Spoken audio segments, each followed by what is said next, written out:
Welcome to our channel. Today we how to log into AIFS, beginner guide step by step clearly.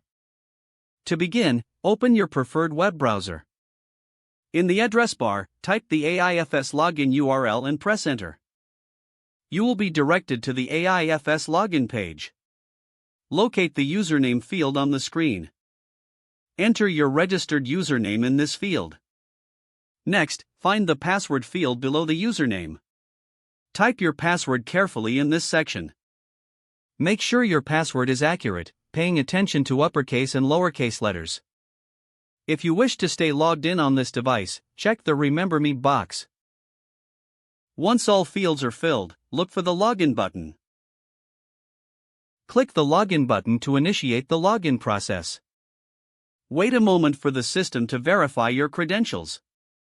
If your username and password are correct, you will be redirected to your AIFS dashboard. If you encounter an error, double-check your username and password for accuracy. If you have forgotten your password, click on the Forgot Password link. Follow the prompts provided to reset your password. Once you are logged in successfully, explore the features available on the dashboard. You can access various resources and settings from this main page. Always remember to log out once you finish your session, especially on public devices. Navigate to the Account Settings or Profile section to find the Logout option. Click Logout to securely exit your AIFS account. This concludes the login process guide for AIFS. If the page does not load, refresh the browser or try again in a private or incognito window.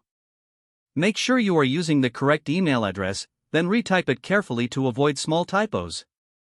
If your password is not accepted, use the reset option and create a new strong password you can remember. Check your spam folder for verification or security emails, then complete any requested confirmation steps. Enable two-factor authentication if available to improve account security and reduce unauthorized access risk. After signing in, review your profile details so your contact information and settings are accurate and current. Don't forget to like this video and subscribe to our channel for more step-by-step tech guides.